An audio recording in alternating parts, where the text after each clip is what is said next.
Et bonjour à tous. Cette semaine, j'ai choisi au contraire de revenir sur les 3 vidéos précédentes qui ont concerné l'éveil, qui ont suscité pas mal d'intérêt. Donc je m'en réjouis et je vous remercie aussi pour votre écoute. Et ça me paraît, en fait, j'avais pas l'intention de faire ça, mais au vu des échanges qu'on a pu avoir, des commentaires que j'ai reçus, des messages aussi par messagerie, j'ai pu constater que c'était intéressant et probablement utile aujourd'hui de démystifier ensemble quelques clichés, mais quelques gros clichés vraiment tenaces sur l'éveil et sur la spiritualité. Alors, j'ai relevé pour cela 5 points qui sont revenus assez souvent dans vos remarques, dans vos commentaires, parfois dans vos critiques. Mais tout ça est bien, tout ça est positif, parce que ça aide à faire avancer la réflexion, et bien aussi parce que ça me paraît important, on va dire, dans le champ de conscience collectif, de ne pas laisser traîner des idées reçues, des clichés, parce que finalement c'est du brouillard, c'est du bruit mental qui vous empêche de voir les choses comme elles sont réellement. Et même si je viens de dire que définir ce qu'était la vérité est peut-être impossible, on peut, en revanche, on peut vraiment décemment et en toute bonne logique, on peut dire ce que n'est pas une chose. Et voilà, c'est ça ici que je vais refaire avec vous, en prenant 5 points, j'en ai relevé 5, qui me paraissent vraiment tenaces et bien enracinés dans la conscience collective des gens, on va dire, qui seraient éveillés ou qui seraient spirituels, ou en tout cas qui se définissent comme tels. Évidemment, ce sont des points que je connais bien pour les avoir en partie, peut-être pas tous, mais pour les avoir vécus ou auxquels j'ai cru moi-même. Donc c'est un partage aussi en toute sincérité avec vous. Hein. Je ne dis pas que ça ne me concerne pas, mais aujourd'hui j'en ai fait le tour et j'ai des choses à dire dessus. Donc voilà ce qu'on va faire ici ensemble. Petite parenthèse aussi, avant de démarrer le sujet, je le mets ici au début. Il y a bien sûr la possibilité de me contacter à titre personnel si vous avez des questions à poser ou des commentaires à me faire, mais vous pouvez aussi me contacter pour les demandes de rendez-vous, de consultation ou d'accompagnement, et j'y réponds par email. Hein. J'ai pas de boîte automatisée avec un agenda électronique, donc ça se passe dans la zone de contact, mais je prends soin de lire tout ce que vous m'envoyez, de répondre aux demandes le plus vite et de vous proposer des rendez-vous rapidement, en général, dans la mesure du possible. Voilà. Et l'autre point aussi, donc j'avais fait passer une annonce dans la dernière vidéo sur les conférences, les rencontres. J'y tiens beaucoup. J'y tiens pour justement incarner cette dimension, si vous voulez, un peu spirituelle ou qui peut être intellectuelle, mais pour l'incarner par des rencontres concrètes au cours desquelles on se voit, on peut échanger en direct, on peut aussi faire des soins éventuellement en direct, mais il y a une dimension qu'on ne peut pas atteindre, je dirais, par la simple communication et les interfaces numériques, même si c'est super, et c'est pour ça que je m'en sers, mais il y a une dimension supplémentaire dans le réel, dans le contact entre vous et moi, et avec Com, ma femme, puisque si ça peut se faire, ce type de rencontre et de conférence, ce sera avec Com, bien sûr, mon épouse. Donc voilà, si vous avez des structures d'accueil, si vous avez des associations, si vous avez des groupes constitués, si vous avez une salle, peu importe, et que ça vous intéresse de nous inviter, faites-le moi savoir et on étudiera la proposition pour voir comment mettre ça en œuvre. Voilà, 5 minutes de présentation, mais on va rentrer maintenant dans le vif du sujet. Alors, quelles sont ces fameuses idées reçues sur l'éveil et la spiritualité que j'ai relevées? Il y en aura peut-être d'autres hein, que moi j'ai pas identifiées, mais voilà, dans les retours que j'ai, j'en ai vu 5 et je vais vous les présenter, on va dire, de peut-être la moins tenace à la plus enracinée. Donc je vous garde le meilleur pour la fin. Une petite manière de vous faire rester avec moi, c'est vrai, c'est pas très honnête, j'avoue. Alors, le premier point que j'ai vu, et il revient souvent, vraiment, il revient souvent, c'est la question de l'éveil de la spiritualité par opposition à l'argent, ce que certains appellent le business, ou la vie matérielle, les valeurs matérielles. Comme si au fond, spiritualité n'était pas égale à matérialisme ou matérialité. Comme si la question de l'éveil ne pouvait pas être abordée à partir du moment où soit on propose des soins, soit on a une activité rémunérée autour des prises de parole et de l'accompagnement, mais en tout cas, il y a cette idée reçue vraiment chevillée dans l'esprit de beaucoup de gens que l'argent, le matérialisme, la vie matérielle n'est pas réconciliable avec la vie spirituelle et donc avec l'éveil.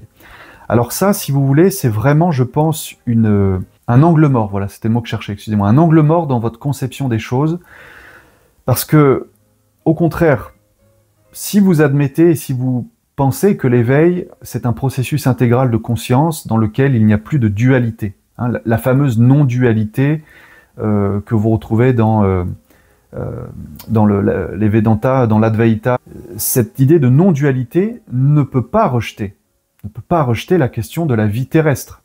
Donc, on va dire, de tous les aspects de la vie matérielle. Et un des aspects fondamentaux, concrets de la vie matérielle, c'est bien évidemment la question de l'argent, des biens matériels, de la richesse. Comment vous enracinez votre expérience spirituelle dans le réel ? Moi, je trouve ça quand même curieux de dire que la spiritualité ne peut pas faire bon ménage avec le matériel, alors que vous m'écoutez là actuellement, peut-être avec un téléphone portable, avec un ordinateur, une télé, une tablette, que vous avez acheté ou que quelqu'un vous a prêté. Pour avoir accès à Internet, il faut bien que vous payiez un abonnement Internet, donc vous devez, j'imagine, aussi payer un abonnement, ou alors quelqu'un vous le prête, ou alors vous avez accès à un Wi-Fi, mais quelqu'un paye pour ça.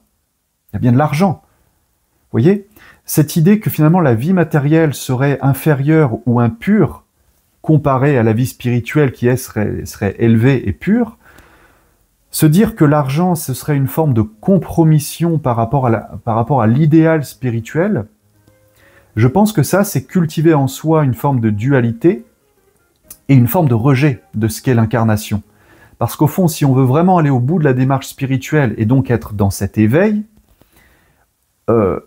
on est bien obligé d'admettre que tout ce qui va entretenir la dualité, le saucissonnage entre des parties de nous-mêmes, cultive donc la dualité. Donc à mon sens, vous voyez, ce premier cliché, il n'est pas inutile de le démonter et de dire que non, l'argent peut être une valeur spirituelle selon l'état d'esprit avec lequel on l'aborde, selon l'état d'esprit avec lequel on gère son argent en tant que ressource, en tant que métal. Hein. N'oubliez jamais que quand on parle d'argent, on parle d'un métal, comme l'or. C'est-à-dire qu'au fond, l'argent ou l'or, tous ces métaux précieux, ont une énergie. L'argent, le métal argent, a une énergie. C'est d'ailleurs souvent associé à la pureté. C'est intéressant, hein, vous voyez, il y a déjà la qualité du métal qui est associée à une vertu, ce serait celle de la pureté, mais pour autant, les gens, le commun des mortels, moi-même, j'ai cru ça longtemps, quand on vous dit de l'argent, et là on pense tout de suite la monnaie, le financier, tout de suite on voit ça de manière impure, sale, ce n'est pas propre. Ça, voyez-vous, il faut vraiment que vous travailliez dessus et que vous alliez voir pourquoi vous êtes en rejet des valeurs matérielles. Pourquoi vous êtes en rejet au fond, c'est ça hein, la question, pourquoi vous êtes en rejet de l'incarnation.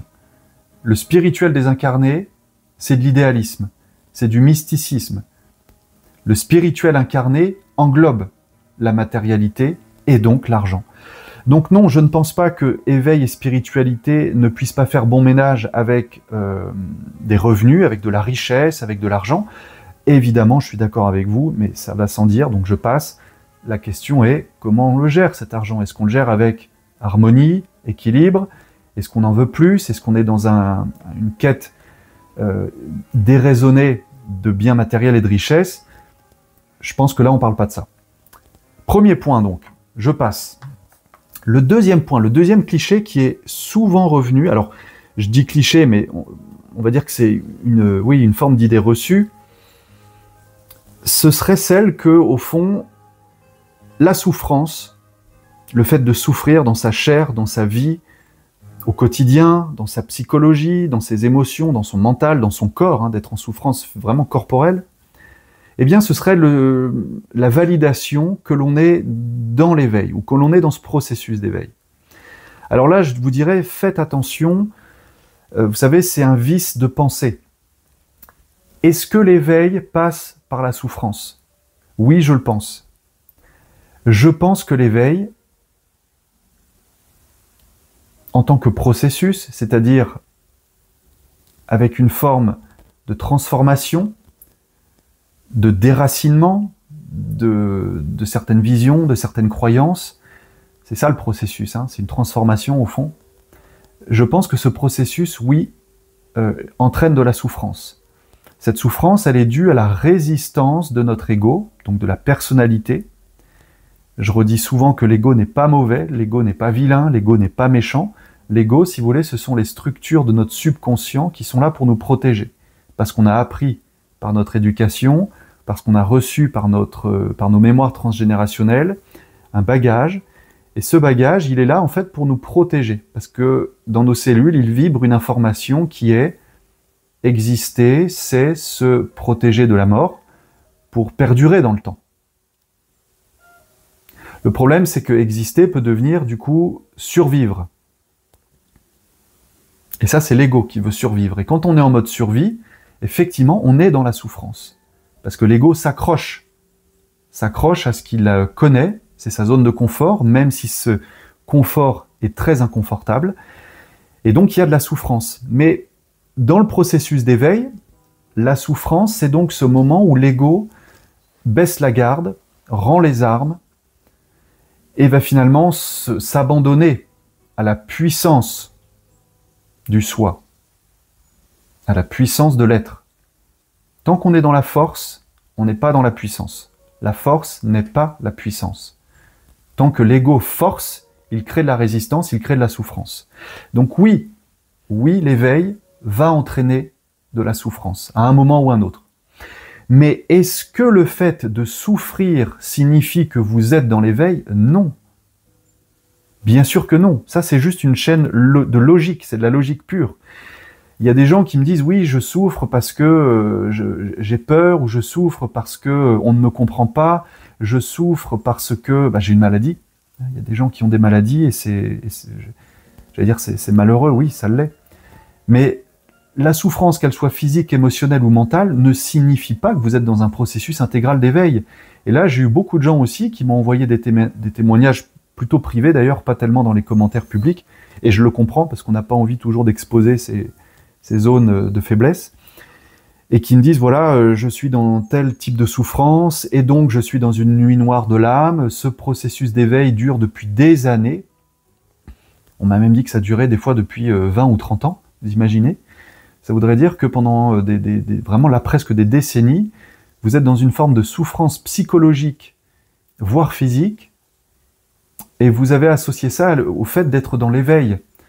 Alors là, je dis attention quand même à ne pas être dans une fascination morbide pour la souffrance, au point de croire que vous êtes en fait, ça peut être très tordu, je sais, mais je l'ai vu dans le cadre de consultations, donc je sais que cela peut arriver, une sorte de fascination morbide qui vous ferait croire qu'en cultivant la souffrance, vous cultivez une forme de supériorité aux autres, parce que vous souffrez, et donc vous êtes dans l'éveil.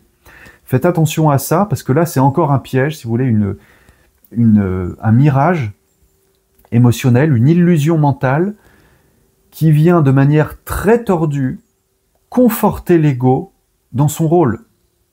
Je rappelle que l'ego, il est là pour vous protéger, mais pour vous maintenir dans le précaré du connu. Et si la souffrance pour vous est quelque chose de connu parce que vous la trimballez depuis des années, eh bien l'ego, il va faire tout ce qu'il faut pour entretenir cette idée que vous êtes au bon endroit et que vous êtes bien dans cette souffrance. Et bien là, je dis attention, parce que je ne voudrais surtout pas donner l'impression à travers mes prises de parole que si vous souffrez, c'est bon signe, vous êtes dans l'éveil. Non. Ce que j'ai dit dans les 3 vidéos sur l'éveil, en parlant des ténèbres, en parlant du fait d'explorer, de traverser ces zones de souffrance, c'était pas de les traverser pour s'y complaire et y rester, mais c'était de les traverser pour en renaître. Un peu à l'image alchimique du phénix, si vous voulez, ou du scorpion. On avait parlé de la maison 8 en astrologie, souvenez-vous. Donc, essayez d'être vraiment lucide avec vous-même là-dessus, et de ne pas vous leurrer en vous enfonçant dans une ornière ou dans une impasse. Souffrir n'est pas le signe de l'éveil. Par contre, oui, c'est vrai. En tout cas, moi, c'est mon expérience, et c'est celle que j'ai pu vérifier avec beaucoup d'autres, que leur vie avait connu, ou ils avaient connu dans leur vie beaucoup de moments très difficiles. Et quand je dis très difficile, ça peut être la perte d'être cher, la perte d'une situation confortable, une maladie, un accident grave, tout à la fois. J'en ai même vu qu'il y a eu tout à la fois. L'accident grave, la perte des gens proches, perte du travail, perte de sens. Et j'en profite juste pour dire d'ailleurs, mais ça je ferai une vidéo plus là-dessus, que justement ce qu'on appelle la nuit noire de l'âme, ça vient je pense d'un moine, alors là je vous le dis de tête, hein, je suis vraiment pas sûr, mais je crois que c'est franciscain, du XVIe siècle, ou peut-être du XVIIe, je sais plus si c'est dans les années 1500 ou 1600, Saint Jean de la Croix, il me semble qu'il s'appelle Saint Jean de la Croix, ou Saint Jean de Croix, et il a été le premier, en tout cas c'est de là que viendrait l'expression la nuit noire de l'âme, ou la nuit obscure de l'âme, et la nuit des sens. Parce qu'il a été un des premiers à identifier ce qu'était cette perte de foi, cette perte de repère, et de confort aussi que pouvait avoir comment dire, le moine ou l'homme de religion, qui trouvait un réconfort dans ses prières, et qui tout à coup ne trouve plus de sens, plus de réconfort dans le rapport avec Dieu.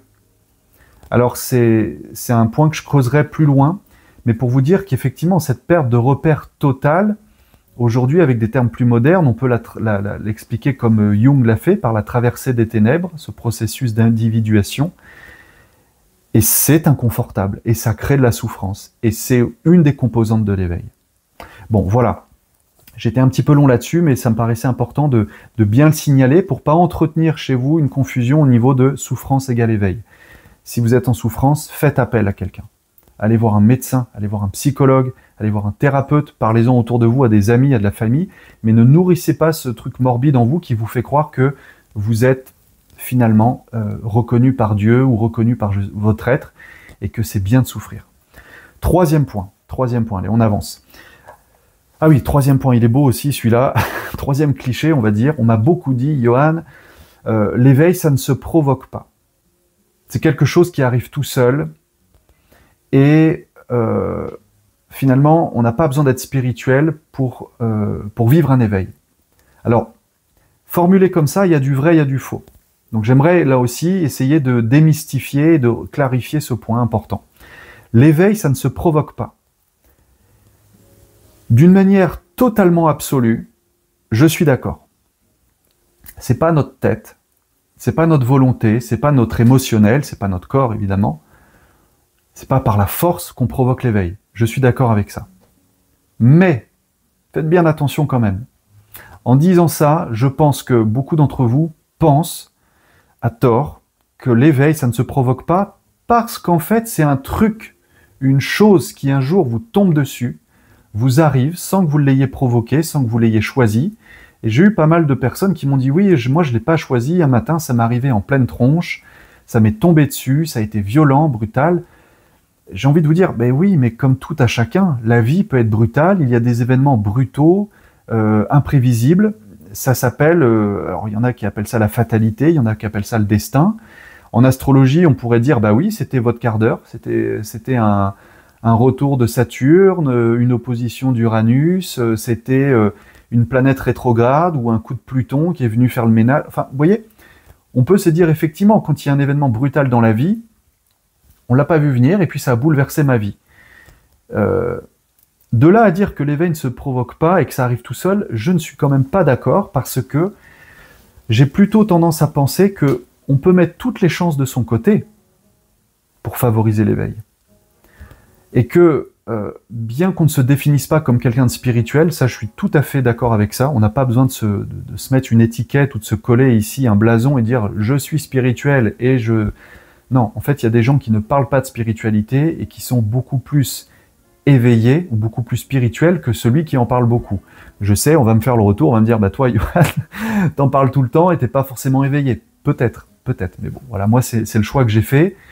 Mais il y en a pour qui ce n'est pas un choix conscient de se définir comme éveillé ou comme spirituel. Ça peut être votre boulanger, ça peut être votre garagiste, ça peut être... vous voyez, excusez-moi, je dénigre ni le boulanger ni le garagiste. Je suis en train de vous dire que celui qui a priori, celui ou celle qui a priori n'a aucun lien avec la spiritualité, si son état d'esprit est clair, lucide, dans la compassion, qu'il a une forme de vision pénétrante aux faux, aux mensonges, aux illusions de ce monde, il est certainement beaucoup plus dans un état d'éveil que ne l'est celui qui entretient des clichés et des idées reçues sur la spiritualité et l'éveil.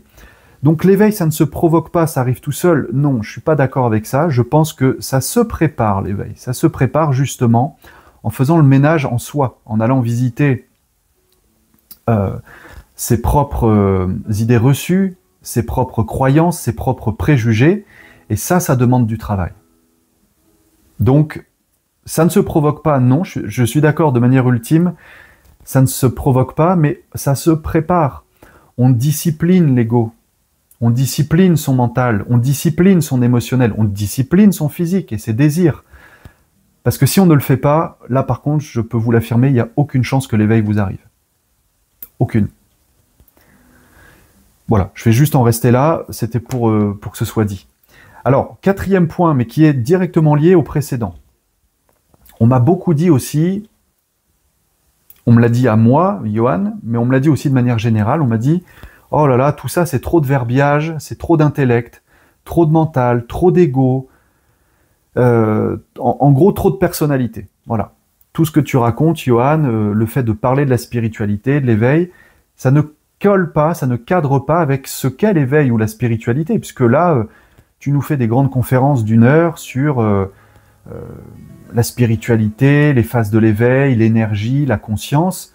Mais tout ça, normalement, ça ne se définit pas. C'est quelque chose de spirituel, donc d'immatériel qui vous arrive et on ne met pas de mots dessus. Bon, alors là, je vais me faire un plaisir de démonter ça aussi, parce que là encore, je pense que ceux qui sont partisans de cette vision n'ont pas vu, encore une fois, dans leur rétroviseur, l'angle mort immense qui est en train de les aveugler. Vous me parlez d'éveil, vous me parlez de spiritualité, comme j'en parle, en entretenant encore cette dichotomie avec une partie de votre personnalité, une partie de votre ego.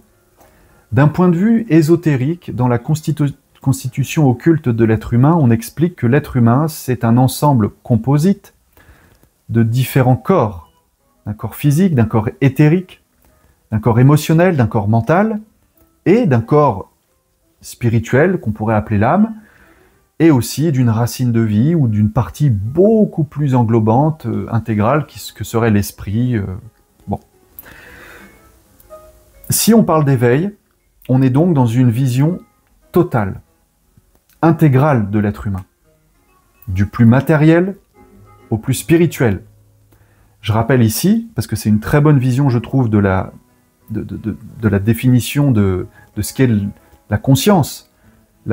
L'esprit, c'est de la matière à son taux vibratoire le plus élevé. Et la matière, c'est de l'esprit à son taux vibratoire le plus dense. Si on comprend ça, on comprend qu'en fait, il y a un continuum sans séparation entre le matériel, l'aspect physique, et le spirituel, l'aspect le plus éthéré, le plus éthérique. Autrement dit, l'intellect, dans ce continuum, l'intellect occupe une place médiane. C'est un pont, si vous voulez.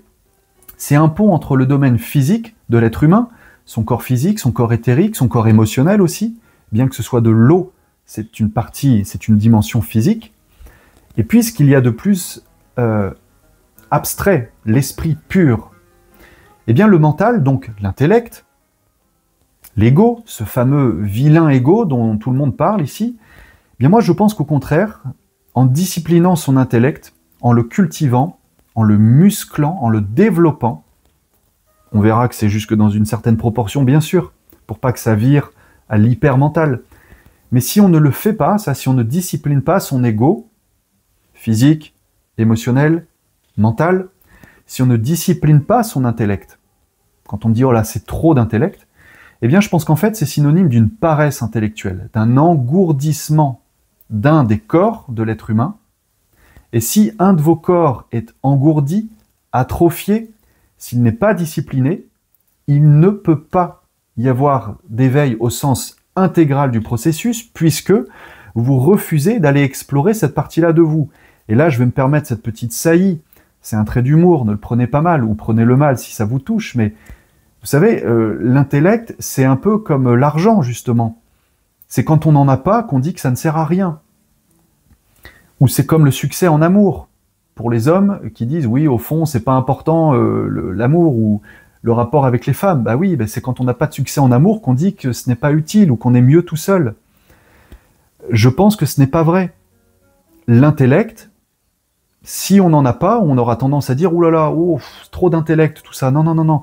Moi, je préfère ressentir, être dans le ressentir, accueillir ce qui vient, être en pure intuition, être en pur canal, être en pure empathie, en pur ressenti, blablabla, blablabla. Oui, ok. Vous êtes des hyper émotifs, donc. L'intellect, c'est ce qui va vous donner la puissance du mental. C'est ce qui va vous donner le feu. L'émotionnel, c'est l'eau. Le corps éthérique, on va dire, c'est la partie électrique. Le corps mental, c'est la matière. Mais l'intellect, c'est le feu. Et c'est en passant au feu du mental, tout cet émotionnel, toute cette partie éthérique, que vous allez pouvoir aussi purifier, raffiner tout un tas d'énergie, tout un tas de pensées, d'émotions. Je rappelle que la pensée, l'information, c'est de l'énergie, et que les émotions, ce sont des énergies en mouvement. Et quand ça passe par le filtre de l'analyse, de la critique, du jugement, du discernement, cette vision pénétrante qu'offre l'intelligence, eh bien vous allez pouvoir faire tomber un paquet d'illusions et de mirages. Et donc, vous préparez d'autant mieux à l'éveil, à une vraie vie spirituelle incarnée. Donc désolé là-dessus, je suis vraiment pas d'accord. Quand vous me dites trop de mental, trop d'ego, trop d'intellect, vous êtes encore dans la division, encore dans la dualité, et encore dans le rejet d'une partie de vous-même. Alors attention, c'est évidemment... Je vous rejoins sur ce point, c'est ma mise en garde. Trop d'intellect, trop de mental, ça peut amener à l'hypermental qui va vous couper effectivement d'une partie plus intuitive et de ce qu'on pourrait appeler le mental supérieur, qui est cette plaque de sensibilité avec l'esprit, l'âme, et donc là oui, avec quelque chose de plus intuitif qui n'est pas de l'ordre du raisonnement, de la cogitation. Je suis d'accord. Mais les deux vont ensemble, l'un n'annule pas l'autre. Donc réfléchissez-y, ne soyez pas juste d'accord avec moi ou ne soyez pas juste contre moi, essayez déjà d'y réfléchir et de voir comment vous pouvez muscler votre intellect par la lecture, par la réflexion, peut-être des fois par l'échange d'idées avec les autres, pour apporter finalement de l'eau à votre moulin et vous muscler énergétiquement et spirituellement. Et puis, mon dernier point, vous voyez, j'avais dit que je ferais une vidéo courte, je ne sais pas faire de vidéo courte, je suis vraiment désolé. On est à 30 minutes, mais voilà, j'ai gardé le meilleur pour la fin. Merci d'être resté avec moi jusqu'ici. Le dernier point, alors celui-là, je pense que c'est celui qu'on peut vraiment mettre au panthéon du cliché et de l'idée reçue. Alors, je comprends d'où il vient, mais je ne suis pas d'accord avec, donc je vais dire ce que je pense de ça. On m'a dit, et c'est une citation de Lao Tse, on m'a dit... Celui qui sait ne parle pas. Et celui qui parle ne sait pas. Alors, c'est une citation de Lao Tse, mais cette idée globale, elle n'est pas juste propre à Lao Tse, elle est aussi dans la tête de beaucoup d'entre vous. Moi, je dois reconnaître que je ne l'ai jamais eu, cette idée-là. Donc, c'est quelque chose qui m'est étranger comme principe. Mais je comprends d'où il vient. C'est cette idée qu'effectivement, le sage, le sachant, le maître, un peu cette idée quand même surannée du maître en haut de sa montagne. Bon, il y a un truc qui est un peu gênant quand même. Même si j'ai beaucoup d'admiration et de respect pour le Tao Te Ching de Lao Tse, et c'est une mine inépuisable de sagesse.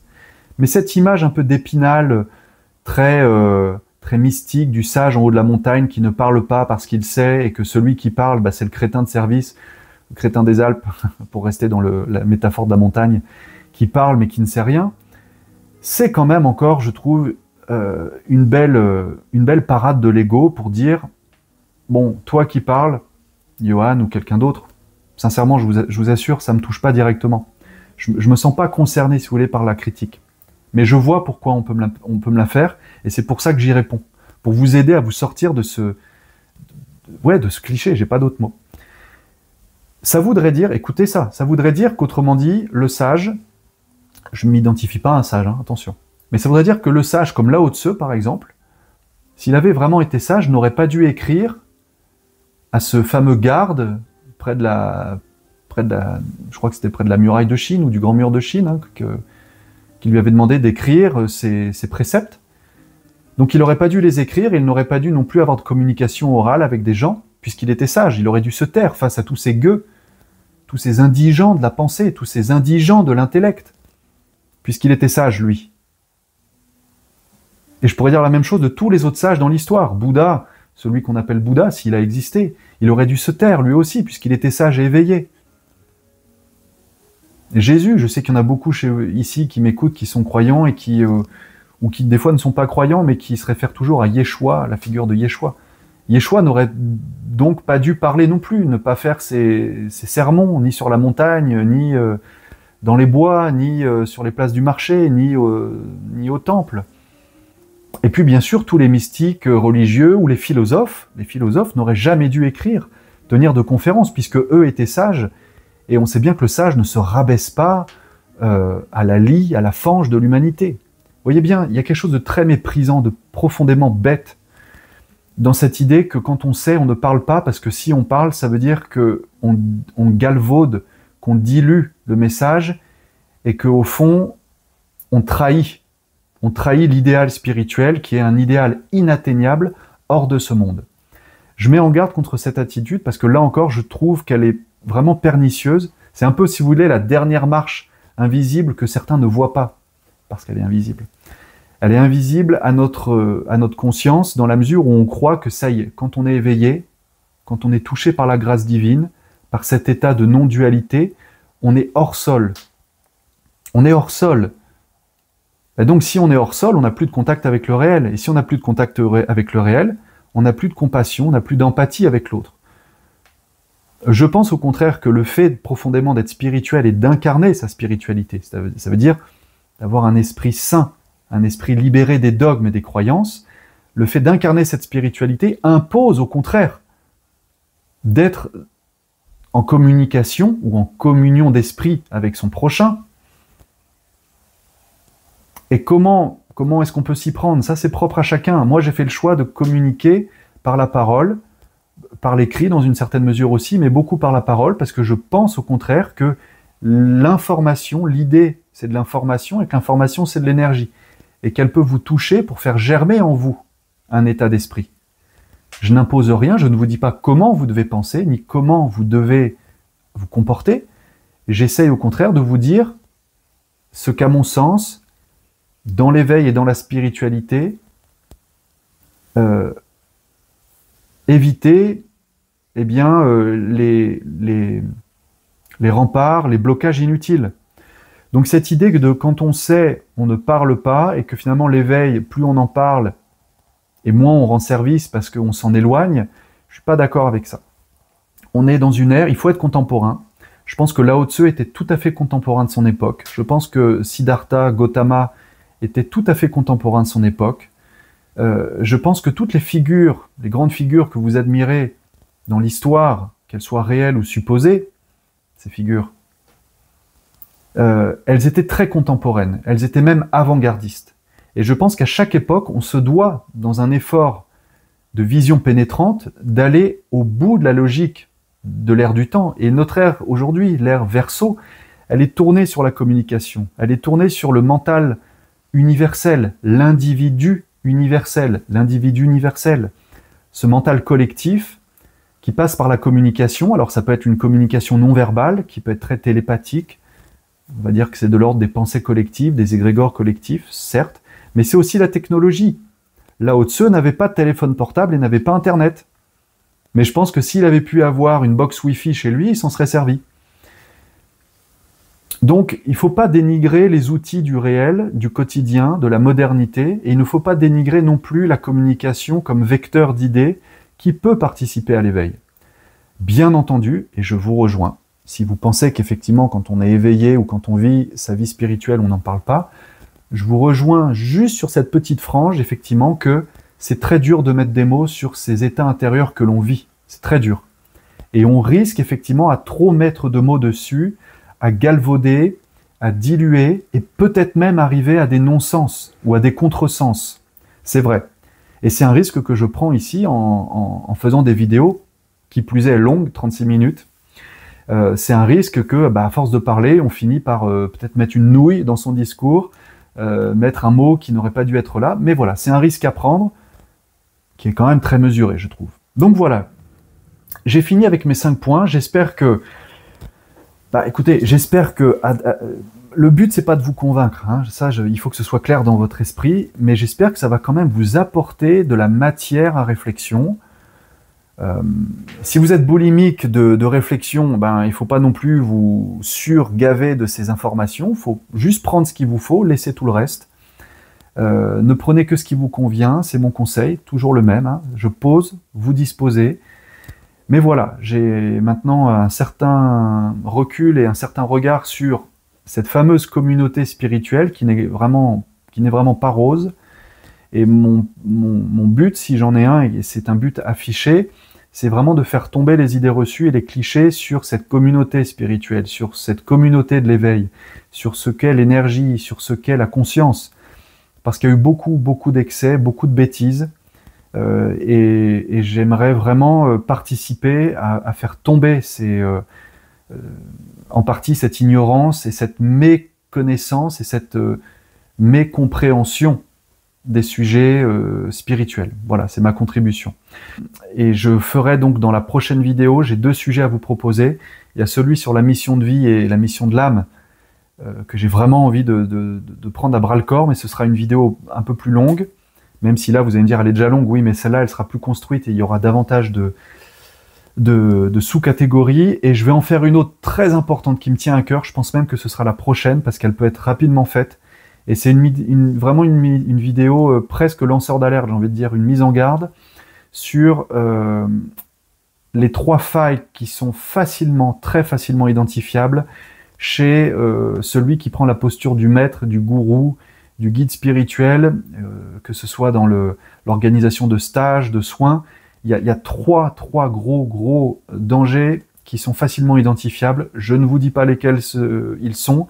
En commentaire, vous pourrez me dire si vous avez idée de ce que c'est, mais moi, je vais vous préparer la vidéo parce que ça commence à bien faire aussi de voir qu'il y a trop de personnes qui se font rouler et qui tombent dans le piège de ces 3 rapports pourtant assez grossiers.